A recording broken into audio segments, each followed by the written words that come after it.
মুমূর্ষ অবস্থা। আজকের যে ঘটনা ঘটছে এরকম ঘটনা আমাদের সাথে প্রতিনিয়তই ঘটতেছে। আজকের যে ঘটনা ঘটছে এরকম ঘটনা আমাদের সাথে প্রতিনিয়তই ঘটতেছে। কেন ঘটতেছে? আমরা কি মানুষের কোনো ক্ষতি করি? একজন রোগীর মুমূর্ষ অবস্থায় সবচেয়ে পাশে সবার আগে থাকে নার্স।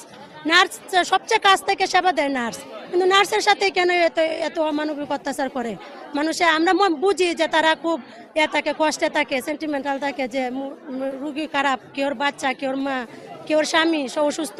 তো অসুস্থ হয়েছে আল্লাহর নিয়তি, আমরা সেবা দিব, আল্লাহর রহমত করবো, সে সুস্থ হইব। কিন্তু আমরা সাথে তো খারাপ ব্যবহার করতে পারে না, আমরা তো কারোর সাথে খারাপ ব্যবহার করি না। আজকে ভোর 4:50-এর দিকে শাহ আলম নামে 35 বছর বয়সী একজন যুবক আমাদের এমার্জেন্সিতে ভর্তি হয়েছিল। তার সমস্যা ছিল সিভিয়ার রেসপিরেটরি ডিস্ট্রেস বা সিওপিডি, যেটাই বলি না কেন।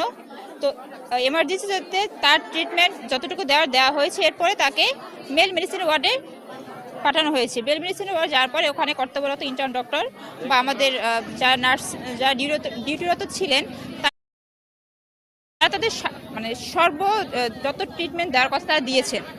দেওয়ার পরে কিছুটা ভালো পর্যায়ে যাওয়ার পরেও আবার সে কিছুক্ষণ পরে আবার খারাপ পর্যায়ে চলে যাওয়ার পরে ওখানে আবার আমাদের ইন্টার্ন ডাক্তারগণ বা আমাদের সিনিয়র স্টাফ নার্স বা যারা ওখানে ছিলেন কর্তব্যরত সবাই ছিলেন। তো রুগীটা মারা যাওয়ার পরে তার মা বা যায় না, বাড়ির লোক অন্য পাশ থেকে এসে আমাদের নার্সের উপরে একটা অনৈতিক হামলার সম্মুখীন হয়। তো আমরা এই যে হামলার তীব্র নিন্দা জানাই আমাদের কর্মবিরতির জন্য, কারণ আমাদের একজন নার্সকে মারা হয়েছে আমরা যখন ডিউটিরত অবস্থায়, এটা সবাই জানেন। এখন যতক্ষণ পর্যন্ত আমাদের এটা সুষ্ঠু বিচার না হবে এবং আমাদের সুষ্ঠু একটা কর্মস্থলে ব্যবস্থা না হবে নিরাপদ, ততক্ষণ পর্যন্ত আমরা এই কর্মবিরতি চালিয়ে যাব। রোগীরা উচ্ছৃঙ্খলতা শেষ পর্যায়ে আমাদের উপর আক্রমণ করে, এটা গত 6 মাস ধরে প্রকট আকার ধারণ করছে।